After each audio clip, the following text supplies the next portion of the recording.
खूब खाऊंगा और खूब खाने दूंगा तो आपने सुना होगा, क्योंकि वो तो पिछले 8 साल से चल रहा है। पर खूब खाऊंगा और मरने दूंगा, ये एक नया भारतीय जनता पार्टी का स्लोगन है। और इस स्लोगन के तहत आज एक ऐसी घटना मैं आपके सामने रख रहा हूं जिससे पूरा देश विचलित हो गया। पर भारतीय जनता पार्टी जो हर बात पे 15 मिनट में प्रेस कॉन्फ्रेंस करती है, अभी तक उनका कोई वक्तव्य नहीं आया। और मुद्दा है उन्हीं का कार्यकर्ता, भारतीय जनता पार्टी का कार्यकर्ता संतोष पाटिल।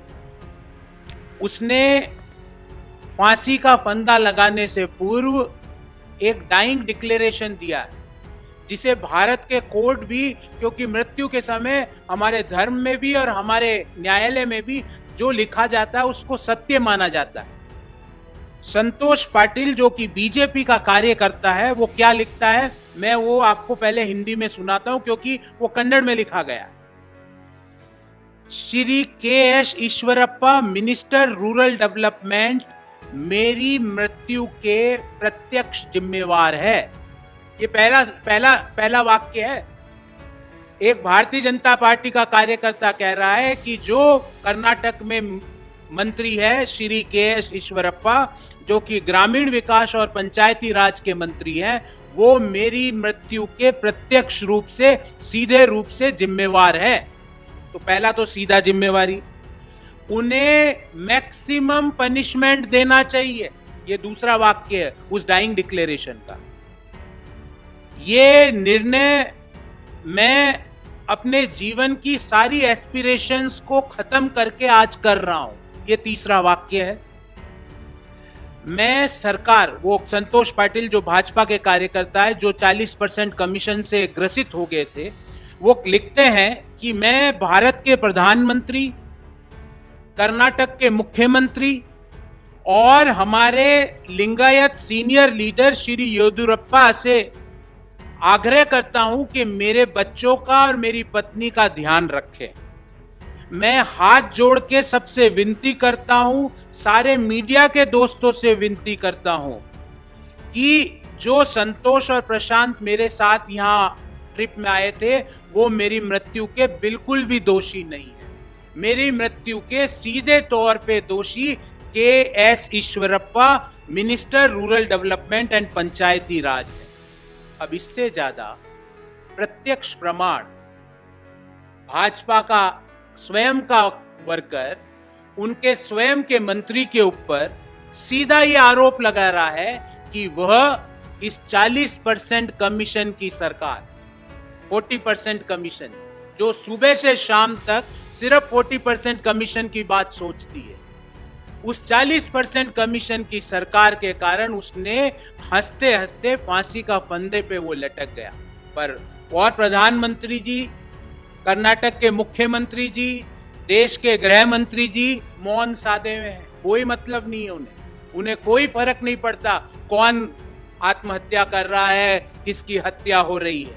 इसलिए हमारी मांग है कि जो ये डाइंग डिक्लेरेशन होता है, जिसको धर्म के आधार पे भी, नीति के आधार पे भी और न्याय के आधार पे भी जिसे सत्य माना जाता है, उसे सत्य मान के अभी तक के.एस. ईश्वरप्पा गिरफ्तार क्यों नहीं हुए? कर्नाटक के मुख्यमंत्री ने अभी तक आदेश जारी क्यों नहीं करे?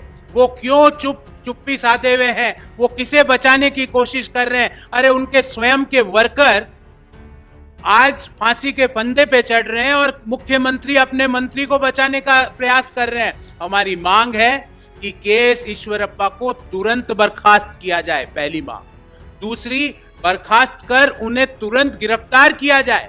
जो व्यक्ति कमीशन और घूसखोरी के मामलों के कारण कॉन्ट्रैक्टर, और ये जो संतोष जी पाटिल हैं, ये छोटे कॉन्ट्रैक्टर हैं, ये क्यों इस निर्णय तक पहुंचे? क्योंकि 40% कमीशन दे दे के वो अपने जीवन से थक चुके थे।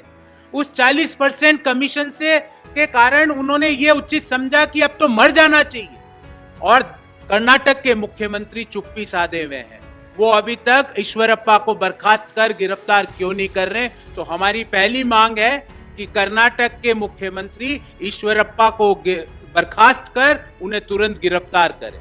हमारी दूसरी मांग है कि कर्नाटक के अभी कुछ दिनों पूर्व ही कर्नाटक के कॉन्ट्रैक्टर्स एसोसिएशन के प्रेसिडेंट ने सार्वजनिक रूप से कहा था कि यह कर्नाटक की सरकार 40%, आज तक आपने सुना होगा कि 36% लाके आदमी पास होता है, ये 40%, इन्होंने 36 नहीं, ये 40 पे गए क्योंकि इनके पासिंग मार्क्स भी टफ है।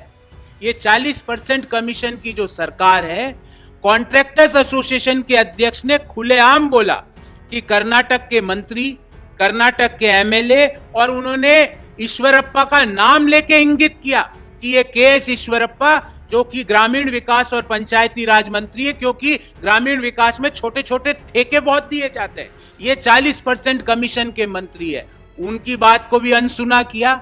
आज उन्हीं का स्वयं कार्यकर्ता ने आत्महत्या करी, अभी तक कोई भी उस पर एक्शन नहीं लिया गया। तो हमारी दूसरी मांग है, क्या भारत के प्रधानमंत्री जी जो नहीं खाऊंगा और नहीं खाने दूंगा की बड़ी बड़ी बातें किया करते थे, क्या वो सुप्रीम कोर्ट के सिटिंग जज की अध्यक्षता में एक कमेटी का गठन करने की हिम्मत करेंगे जो ये जांच करे कि कर्नाटक में और कौन कौन से मंत्री 40% कमीशन ले रहे हैं और उनके कारण कौन कौन से लोगों का जीवन आज नर्क बन चुका है? क्या वो ये इसके लिए तैयार है? ये हमारी दूसरी मांग है कि कर्नाटक के मुख्यमंत्री से लेके लोवेस्ट जो उनका राज्य मंत्री तक है, सबकी जांच की जाए सुप्रीम कोर्ट के एक सिटिंग जज की अध्यक्षता में, और उस जांच से देश के सामने रखा जाए कि ये कौन 41 ले रहा था, कौन 42% ले रहा था, कौन 40% ले रहा था, ताकि पता तो चले कि कर्नाटक जो कि एक समय में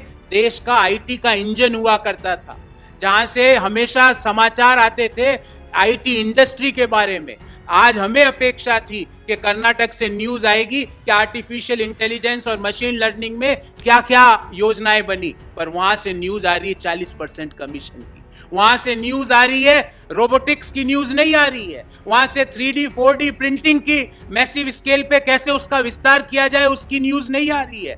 कर्नाटक जो कि देश का एक थॉट प्रोसेस देता था पूरे देश को, वहां से आज समाचार आ रहे हैं कि मंत्री खुलेआम 40% कमीशन पे काम करते हैं और ठेकेदार जो कॉन्ट्रैक्टर्स हैं वो इस 40% कमीशन की सरकार से तंग आके आज बीजेपी के कार्यकर्ता स्वयं आत्महत्या कर रहे हैं और देश के प्रधानमंत्री जी, गृह मंत्री जी और कर्नाटक के मुख्यमंत्री जी चुप्पी साधे हुए बैठे हैं।